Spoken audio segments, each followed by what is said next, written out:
So I got this radio on, and I'm waiting for somebody to get on here. But anyway, I've been using this for the last couple of days or so. All right, Bram, I'm back. What's happening?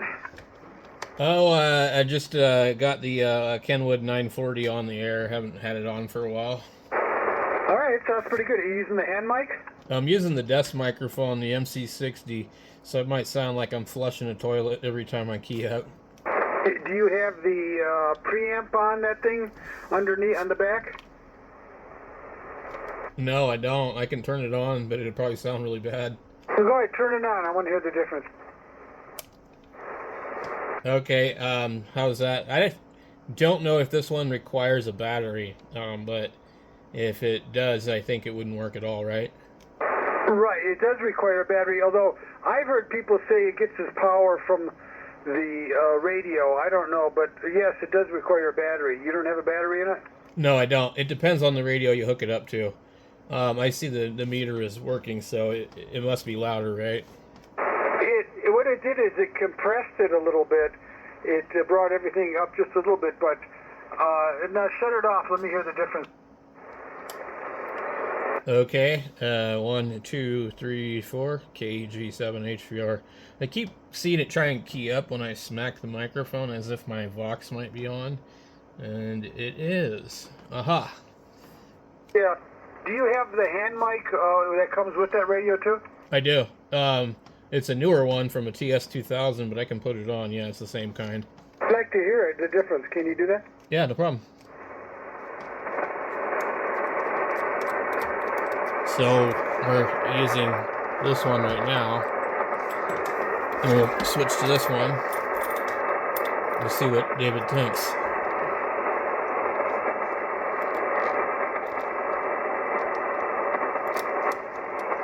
KG7HVR. Wow, it almost sounds better than the MC60. Talk some more.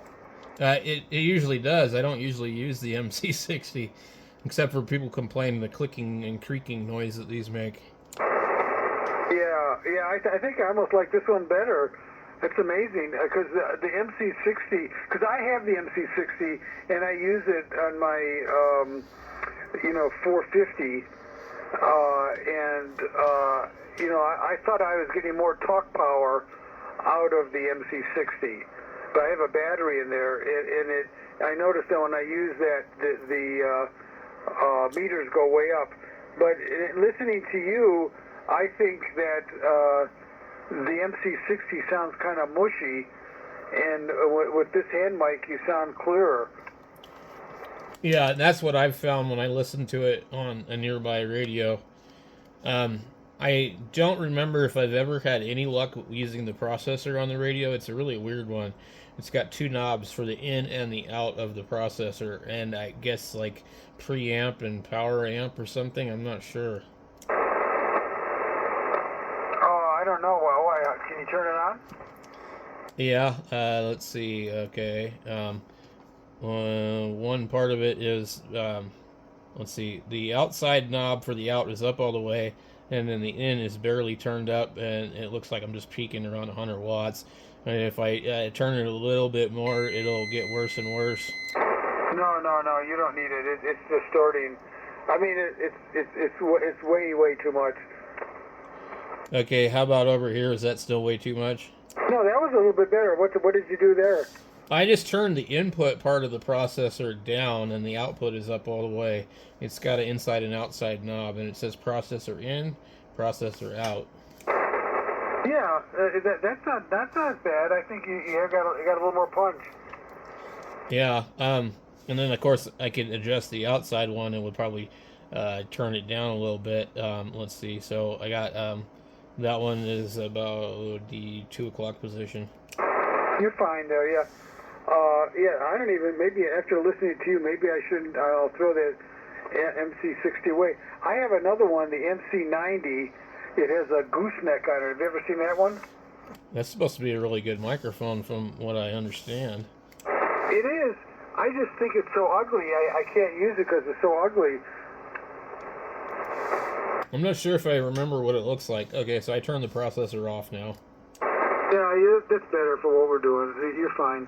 You don't need it. Okay, what it looks like is it has a flat surface, and it has a meter on it, and I don't know what the meter measures, or the output power or something of the microphone, and then it has sliding knobs where you can change the compression, and I don't know, there's one or two other, bass and treble, and then it has a gooseneck, one of those little gooseneck, a real thin one, and does that explain it? Yeah, okay. Yeah. They don't see those too often, that's for sure. Okay, so now when I use that one, everybody says, oh, that's the best microphone you have.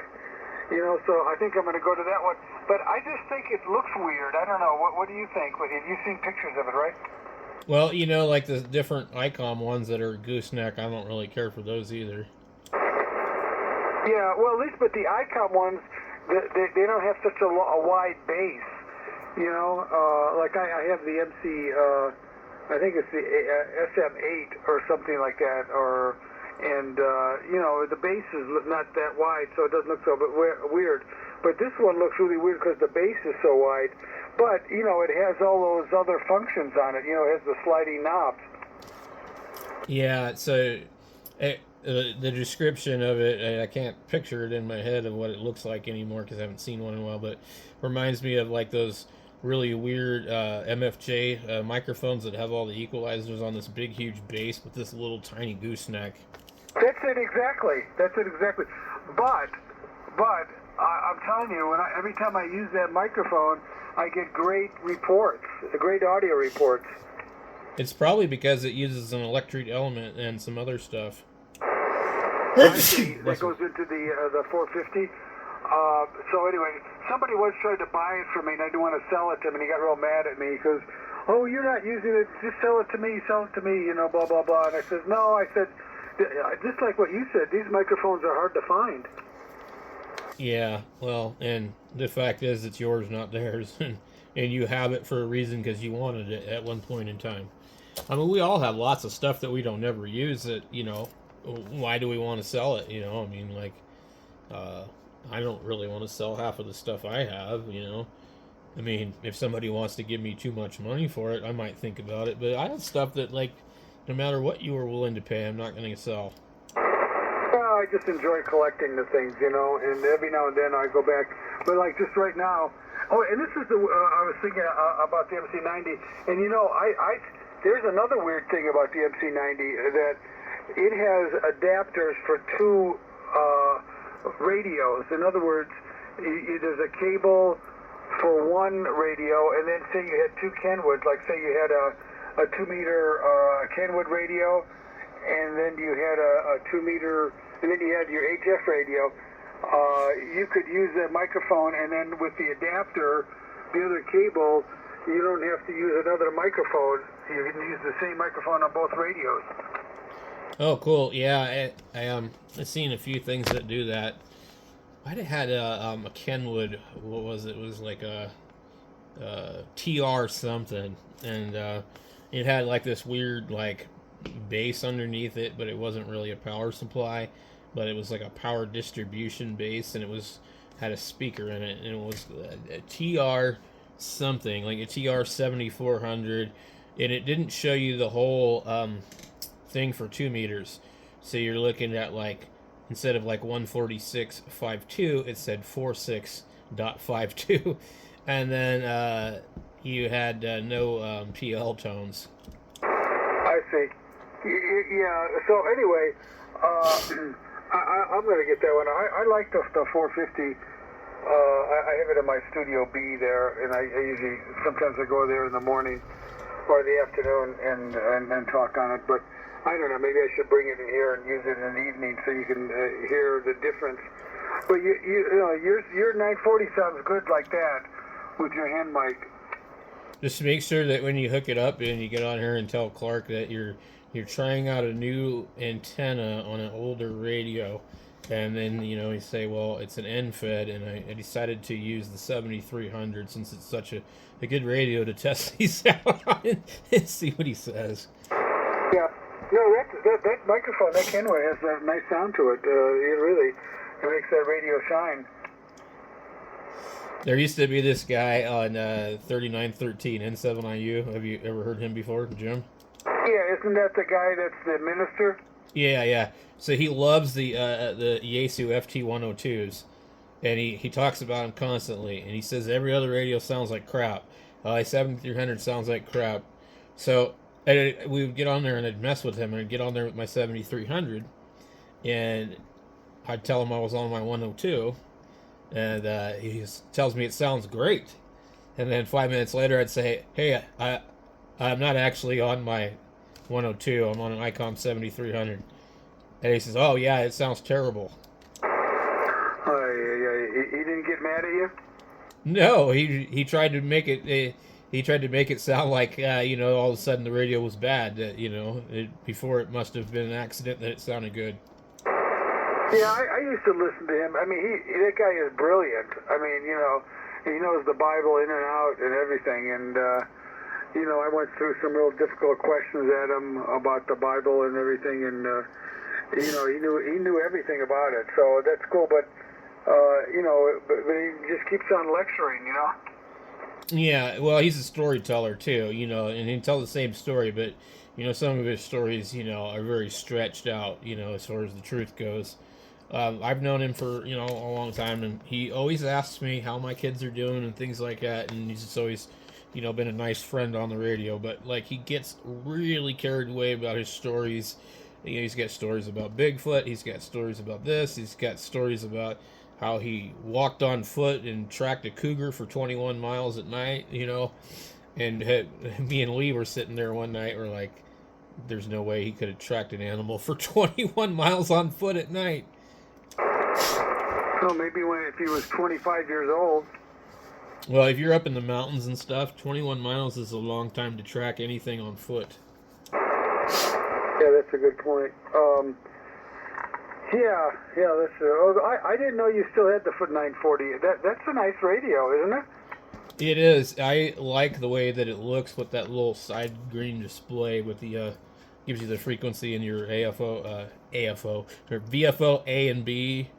Or you can have a clock on there, or it'll tell you the notch filter position, I guess. I think there's a board for this, like Clark was talking about, the Guile board or something.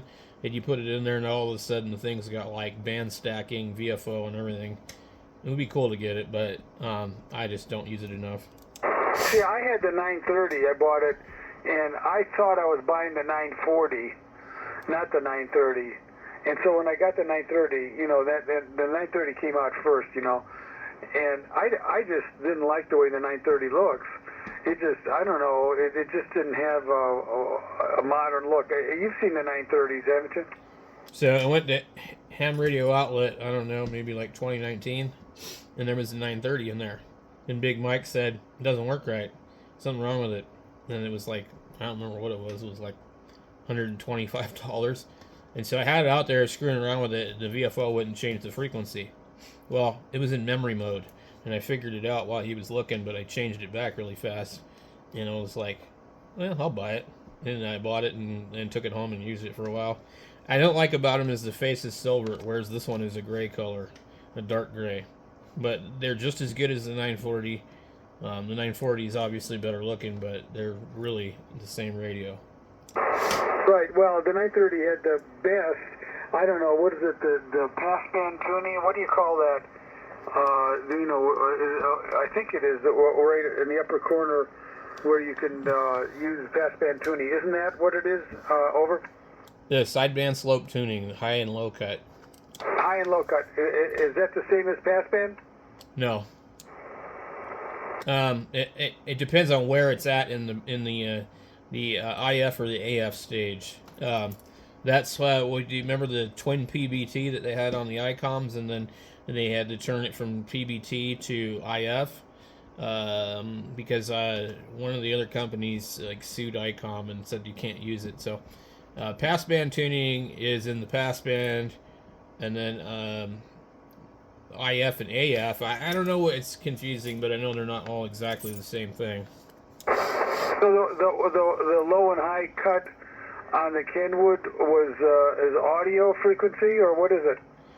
I believe that it is overlapping two of the filters, and so like it, if you have like one filter and you overlap it with the other one, it cuts off the bottom or the top. You know what I mean? And when both filters are even with each other, you just kind of even 3 kilohertz. So it narrows up the top or the bottom, as far as I understand. And that's not the same as passband, huh? It might be, it might not be. I don't really know. But the low cut, and they also have this on the TS2000, and it's really effective on that radio. I think it's actually better on the TS2000. They also have it on the what is the is it the 570 Kenwood? Oh, that's right. I have it on the 570. That's right. But on the 570, they call it DSP. Oh yeah, but it works really good. It doesn't work as well as the 930, though. I'll tell you. And part of the reason was because they had so many little clicks. I don't know, in the knob. Anyway, I love that feature of that radio was great. Yeah, I'm just playing around with it right now, but yeah, it's kind of nice because it's got like the click when you turn it. It doesn't just flop around, like a loose knob. Well, see, that's it exactly, and it really gives you a minute control of the highs and lows, which I've never found any other radio that can do that as well. Yeah, it's got a positive detent in the control, which is basically not hard for them to do. They just don't want to put it on other radios. Yeah, actually, right as you said that, I was like, wait a minute. I don't think I've ever seen any other radio that does that. No, that's what I'm saying. It's really excellent. And the DSP on the 570 doesn't even come close to that, and the 450 doesn't have anything like that as far as I could tell. I like the 450 when you push the different filters for the IF and the first and second IF, and like if you've got if that radio is loaded, you can pretty much change it from everything to all the way wide open. Well, see, I only have the 2.4. Let's see. The choice I have are 500 hertz, 2.4, 6, and 12. So you have a CW filter and the kind of narrow sideband filter, and I think that's all that can be put in that radio. Honestly, maybe there's another spot for some other filter, but I had more than one of those radios. In fact, I think I've had 3 of them. But one of them had all the filters and one of them didn't. And when you don't have the filters, you push those buttons and they don't do anything. Okay, but would you use the 6 to listen to single sideband? Not really, unless they were, no noise around us, And honestly, it seemed like it was just too wide. And that's what I mean. So you'd be, 2.4 and then go to 6. I mean, it'd be different if you can go to 3. That's right. It does not have 3, does it? No. And then it has it in each IF, the first and the second IF. But they're different for each one. So I can't remember, but the first IF will go really wide, and then the second is not nearly as much. Yeah, and then I still don't totally understand the AIP, Advanced Intercept Point. Do you have that on the 940? So that is like your Yaesu one. And what it does is it kind of could be one of 2 ways. Optimized intercept point or IPO, or whatever. It's usually no preamp on for the Yaesus. Now, Kenwood it is with the preamp on. I'm not really sure. My radio has an attenuator 0 through 30 dB, so you go 0, 10 dB, 20 dB, and 30 dB, but there is no preamp. So you think the AIP is the same as preamp? Yeah, when you turn it on, it turns off the preamp, I think. Oh, so the preamp is turned off, the preamp is on all the time, and then when you turn that on, the preamp goes off? Yeah, that's how Yaesu is, too. Is it, the IPO? Yaesu calls it IPO. Yeah, so with it specifically, I know because I've dealt with a 991 and an 891 with a damaged preamp attenuator resistor, and so what would happen is the radio wouldn't work unless the thing was turned off because it was the resistor. So when IPO or APO or whatever is turned on in the ASUS, it's actually turning off the preamp and attenuating. And so basically, when that resistor blows in those particular ones, you can't hear anything without turning it off. Okay, so on the ASU I have IPO, AMP1, and AMP2. Those are the choices. The three choices. Choice number 1 is IPO. Choice number 2 is preamp 1, and choice number 3 is preamp 2. Yeah, so basically you preamp, and then when you put the other one on, it's just straight through. You know. Okay. I mean, I have the attenuator on now because of all the noise. I mean, who wants the preamp on in this kind of band? See, this radio might have something wrong with it because it always acts like the attenuator is on. And like weak signals don't really show up on my meter, but strong signals do. And I have spent hours and hours trying to go through this radio. If you don't have an antenna hooked to this radio, it absolutely, you can turn the volume up all the way, you won't hear any kind of noise. Interesting. Yeah, so it might have something wrong with it, but I seem to remember my 930 being really quiet receiver also. Do you, well, maybe your RF gain is too sensitive or something. Yeah, I tried to calibrate that, in the service manual. I went through all the steps and did an alignment on the radio, and nothing really seemed wrong. So, and also I peaked the receiver, and it did peak up a little bit, but not much. So it just kind of acts like it's sort of attenuated a little bit. How does your automatic antenna tuner work on that radio? It's a little bit noisy, but it works really well. It's not the fastest in the world, but it works very well. No, mine was like that too on the 930. It was very, very noisy. But the 930 was the first radio that came out with the automatic antenna tuner. Yeah, it's a weird setup. You know how they have that like button you have to push, and then the other one's got to be an auto, and then you have to push send, and it's not real automatic or intuitive. But yeah, but my 930 made a lot of noise too, so it's fine. That's the way it's supposed to be. Yep. There's actually a sticker on the tuner in this one, and I believe it says like 1993, which means they must have serviced it. Very good. Anyway, I sold it. That's one of the few radios I've ever sold, but it was just too much for me. It was too much of a radio. But now, of course, it had the built-in power supply. I'm sure yours does too, right? Yeah, they can be problematic. The power supplies can actually fail and blow up the radio. I'll tell you a funny story about this radio, the 930 I had.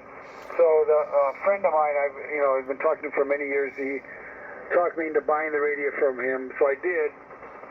And he was in San Diego. He shipped it to me, and I put it on my shack table here. Damn thing wouldn't work. It wouldn't receive. I was so pissed. So I called up this friend of mine, and he says, "Oh, I'll come over. I'll fix it." I go, "Really?" So he came over, and he looked at the radio, and he lifted the radio about, I don't know, maybe an inch off the table, just the front. Maybe, I don't know, an inch, and then he just dropped it. I go, "What?" And then we turned the radio on, and it worked fine ever since. That's funny. So what was that with the brand? Oh, they had lots of solder connection issues in these, and that was one of the reasons I got this thing so cheap. The guy I got this from was actually local on Chino Valley. He had one of these, and then he had a 950, and he wanted like $350 for this, so I was ready to go buy it. He contacts me before I'm supposed to be out there. He says, "The radio doesn't work now. I went to go turn it on. It's not working." And I said, "Really? What's it doing?" He said, "It looks like the VFO is not locking." And I said, "Okay, well, what do you want for it if I buy it broken?" And so he was like, 150. And so anyway, I went out there and I bought it from him with the speaker for 150, and I screwed around with it for a couple of hours and checked all the solder connections on all the header connections. There was a bunch of them that were bad, and he was some kind of type of engineer or something, and he had soldered the wires directly to the header pins. But the problem was the cold solder joints were not in that area; they were on the back of the header pins, and they weren't in the connectors that he thought they were. So I had to reflow the control board at every connector, and you wiggle them, and look at them with a magnifying glass, and you'd see, yep, solder joint's cracked. So after I did that, it started to work, no problem. Then a few times it wouldn't work, and I'd smack the radio and it would come back on. Well, very good, very good. Well, it sounds fine now, so you got a good deal on it. And I think that was another reason why I got rid of that mine, because I thought, if something else goes wrong with it, I'm not going to be able to deal with it. Right, and it would have done something again, because I had to smack this thing a few times to get it to work, and after that I decided, yeah, there's still something else wrong here. And so what I did was I reflowed everything on that board, and then another board next to that board. And then, because it used to be I could smack it and make it quit working or work, one or the other, So if it was sitting here working and I'd smack it, it would stop working. And the display would just display all zeros and it wouldn't receive. So after a bunch of times of working on it, I cured that problem. All right. Hey, Bob, did you come back yet, Bob? There's another guy from San Diego I was talking to before you came in. Oh, I think I heard him a couple of nights ago. I was out here working, and you guys were talking. He was something like 500-watt radio or something. I can't remember what it was. Oh, that was Larry. Oh, yeah, it was Larry. What? Hey, Bob said he wasn't sure he was coming back, so that's all right. Boy, that was some wind the other day, wasn't it? It wasn't too bad up here. I guess you guys had it. We didn't really have it that bad. It blew my box fan right out of the window. Oh, boy. Yeah, I was like, wow. But it was nice because I didn't even have to turn the air conditioner on. It was nice and cool all day. Very good. We're starting to get crickets all over the place, and they're trying to sneak into the house, and yeah, so it's cricket season now. Oh, wow.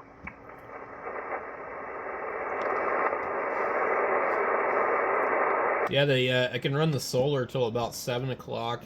Just a little bit before that, it starts to not be able to be enough to run the one window air conditioner. So I finally think I figured out what was wrong with my batteries and all that, and I'm on a 24 volt system, and I would always have one battery that would overcharge and one that would undercharge.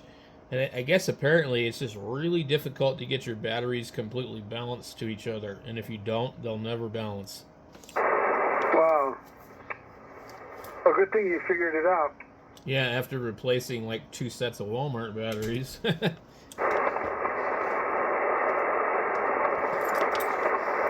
So I think I've got it figured out to where I have this all-in-one solar charge controller and inverter, and it's 2.4 kilowatts in and out or something, and I was having issues with it, and what I finally did was I just use it only as an inverter, and then I've got a dedicated charge controller to a group of panels, and then there's half of them on one charge controller, but then half of them on another, so it's capable of producing 40 amps each charge controller at 24 volts, so you can get 80 amps at 24 volts, and typically a 500 watt air conditioner will require about 20 amps into the inverter to run, so it's not really too bad as long as you got good sun,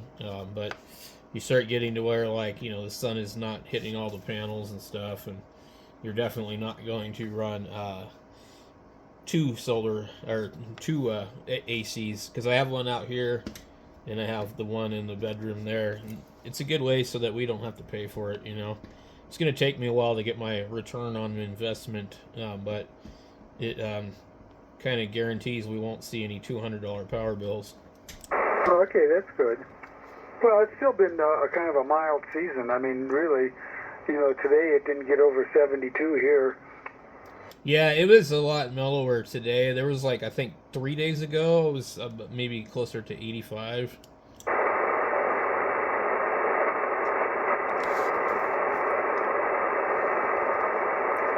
Our problem is the bedroom over there faces the sun all day, and it's got windows on two sides, and so it just really heats up.